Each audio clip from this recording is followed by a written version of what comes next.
जिस कामों के लिए वक्फ बोर्ड की ज़मीन बनी थी उस काम के लिए लिया जाएगा।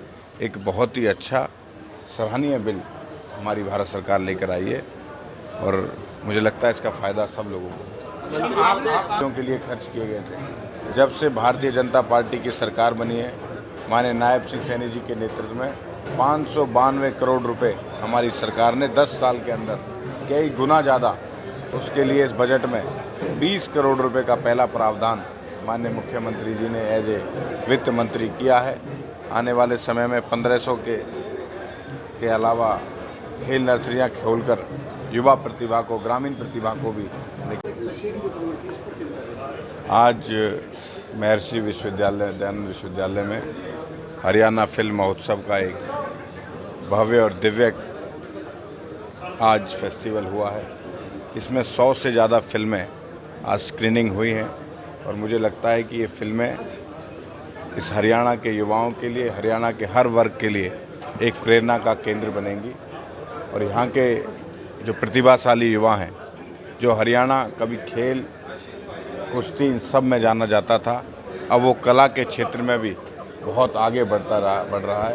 और मुझे पूरा भरोसा है कि इस कला के क्षेत्र में, इस फिल्मों के क्षेत्र में हरियाणा एक नई कीर्तिमान स्थापित करेगा और इसमें कई हज़ार युवाओं को रोजगार से लेकर उद्यमिक बनाने का काम भी ये फिल्म का उद्योग करेगा। अच्छा महोदय, जिस तरह से जो संशोधित बिल है वो संसद में पेश किया है और हम सब जानते हैं कि ये क्यों पेश करना पड़ा।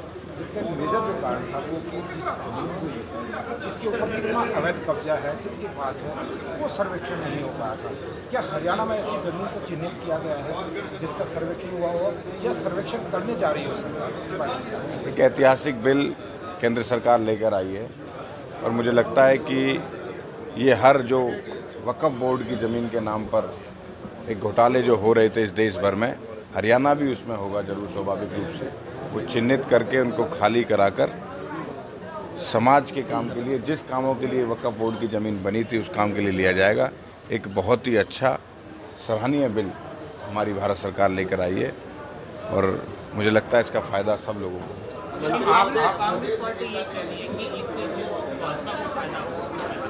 कांग्रेस पार्टी हर उस अच्छे काम का विरोध करती है, देश के फायदे के लिए होता है। पहले धारा 370 जब हटाई तब भी इन्होंने किस प्रकार से देश में भ्रम फैलाने का काम किया कि देश में कत्लेआम हो जाएगा। फिर 3 तलाक का मुद्दा हो, उसमें भी मुस्लिम महिलाओं को भटकाने का काम उन्होंने किया। मुझे लगता है कि हर अच्छा काम सिर्फ कांग्रेस अब विपक्ष की भूमिका में ही रहेगी, हर अच्छे काम का वो विरोध करती है, अब नहीं पहले से करती आई है। यही उनका सबसे बड़ा पतन का कारण है। आपके पास खेल मंत्रालय भी है, बहुत से खिलाड़ी इंतजार कर रहे हैं कैश अवार्ड का, जो मेडल लेके आए थे लेकिन अभी तक उनको कैश अवार्ड नहीं, हमने बहुत सारे खिलाड़ियों को कैश अवार्ड दे दिया है।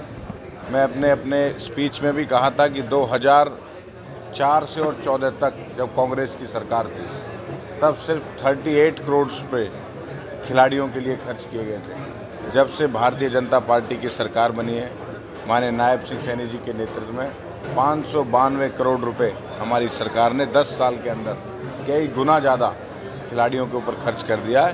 बाकी कुछ बचे हुए खिलाड़ी, कुछ अवार्ड बचे हुए, उनको जल्दी हम दे देंगे। अच्छा सर, रेवाड़ी का एक शहीद हो गया है जवान जो है पायलट था, सिद्धार्थ यादव। ऐसा बताया गया कि 2 मार्च को जगवार लेकर निकला था और जगवार में तकनीकी खराबी आई, लेकिन लैंडिंग की तमाम कोशिशें की गई, लैंड नहीं हो पाया। उसने अपने साथी को इजेक्ट कर दिया और खुद शहीद हो गया। हम उस वीर जवान को शहादत को श्रद्धांजलि अर्पित करते हैं और इसकी पूरी जानकारी मुझे नहीं है, लेकिन ये जानकारी है मुझे कि वो शहीद हुए हैं।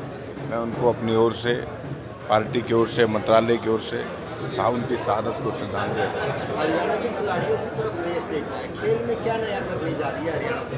आने वाले समय पर खेल के इंफ्रास्ट्रक्चर हो या पहले जब खिलाड़ी खेलता था तो उसको इंजरी हो जाती थी तो वो छोड़ देता था अपना खेल, लेकिन इस बजट में 20 लाख तक का उनका फ्री मुफ्त बीमा करने का काम सरकार करेगी। और आने वाले समय में मिशन 2036 जिसकी मेज़बानी भारत करेगा, उसके लिए इस बजट में 20 करोड़ रुपए का पहला प्रावधान माननीय मुख्यमंत्री जी ने एज ए वित्त मंत्री किया है।